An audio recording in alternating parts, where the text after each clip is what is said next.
Tanya, ek wil vandag praat oor 'n ding wat min mense besef, en dit gaan oor 'n sintetiese voedselkleurstof wat uit petroleum gemaak is met die naam van Red Dye 40. Vreemd genoeg is hierdie kleurstof wat uit petroleum gemaak word, sinteties is, deur die FDA goedgekeur. As jy na jelly kyk, rooi jelly kyk, dan is daar Red Dye 40 in. As jy na roomys kyk, is daar Red Dye 40 in. As jy na melkskommels kyk, is daar Red Dye 40 in. As jy na voedselprodukte kyk, is daar Red Dye 40 in. As jy na vleisprodukte kyk, word dit gekleur met Red Dye 40. En hierdie produk gaan nie baie goed af by veral ons kinders nie. As jy vir jou kind 'n lekkertjie gee wat rooi is, het hy hierdie sintetiese produk Red Dye 40 in. En die mense moet dit gerus afskryf, Red Dye 40. En gaan Google oor wat se gevaarlike substansie hierdie is. As jy vir hulle 'n rooi koeldrank gee, 'n rooi is Red Dye 40. Daar's ander sintetiese kleurstowwe en voedseladditiewe ook. En vele van hierdie sintetiese kleurstowwe en preserveermiddels en geurmiddels het 'n verband met mensgesondheid. En al hierdie goed is verbandhoudend met hierdie term van ADHD by kinders. Daar's soveel studies oor dit gemaak. Daar is studies wat bewys dat hierdie rooi kleurstof betrokke is by inflammatoriese darmsiektes. Ander studies het gewys dat hierdie rooi kleurstof kankerwekkend is.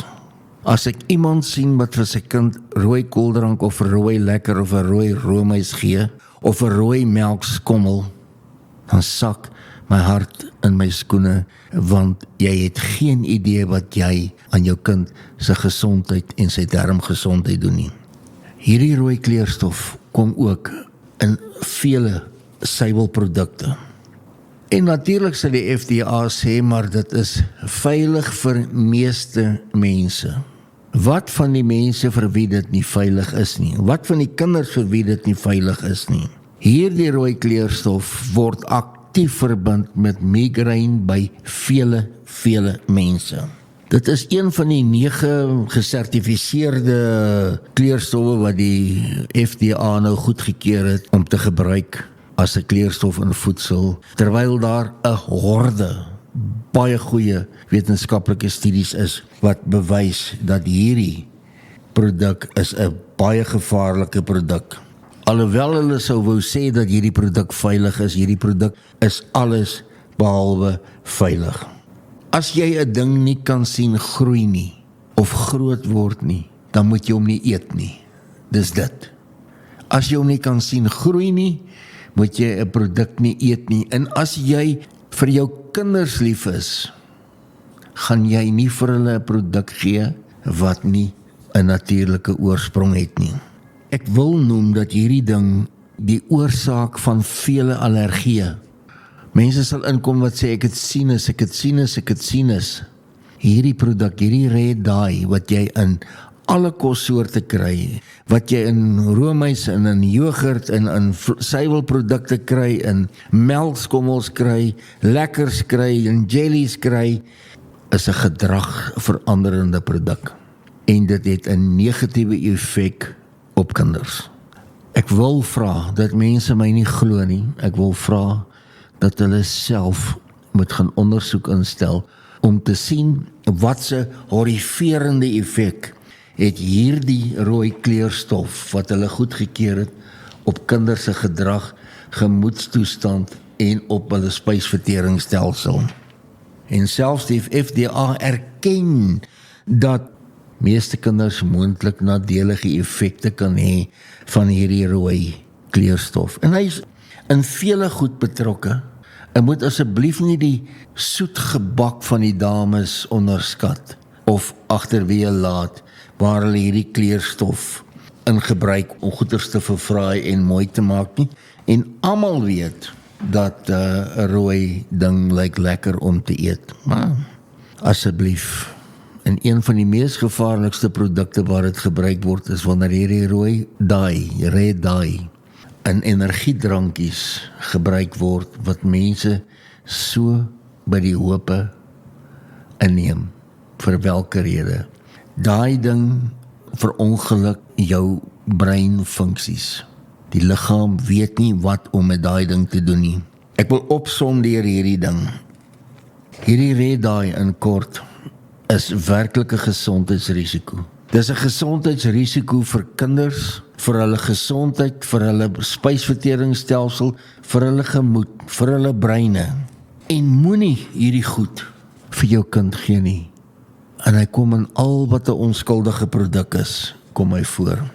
En natuurlik ook, as jy nou kyk na die sogenaamde snacks, wat jy hier voorberei, wat jy vir die rugby voorberei, of vir 'n partytjie voorberei, kyk na die kinderpartytjies, oor hoeveel produkte is rooi. Nie groen nie, nie geel nie, is rooi. En dit word met hierdie produk gemaak. Selfs die souse wat ons maak, die verdikkers wat ons maak, ingemaakte kosse, om vleise en goeders beter te laat lyk, in slaghuise gebruik hulle hierdie red dye 40.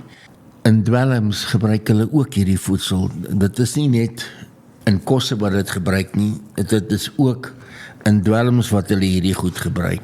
Hy het 'n klomp name, rooi 40, FDC rooi nommer 40, FDC aluminium meer, en soos ek gesê het, hierdie rooi kleurstof, koeke en gebak, graan, ontbytkosse, yoghurt, puddings, alles wat pragtig is.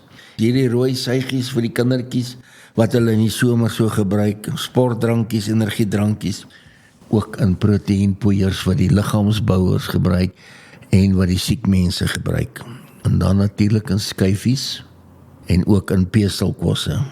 Ek wil afsluit deur te sê, hierdie rooi kleurstof veroorsaak hypersensitiwiteit of ADHD by kinders, gedragsverandering, prikkelbaarheid, en dit veroorsaak depressie, en daar studies daartoe, veroorsaak allergiese reaksies, asma, veroorsaak sinus en nies, waterige oë, velirritasie en migraine. En miskien moet ek afsluit deur te sê dat hierdie kleurstof bevat ook benzien, 'n baie bekende kankerveroorsakende stof. Nou gaan jy vir my vra, maar wat is die alternatief? Produkte wat byvoorbeeld uit beet uitgemaak is, of beet as 'n kleurstof gebruik. Gebruik dit, daar's bloubessie sap wat jy kan gebruik, daar's kersie kleurstowwe wat hulle kan gebruik, daar's arbeie en gedroogde hibiscusblare, wat as natuurlike alternatiewe gebruik kan word. Ek wil amper pleit, moenie vir jou kind 'n lekker goed of 'n roomys of 'n koeldrank, en moet jy ook nie 'n koekie eet wat rooi kleurstof aan het nie.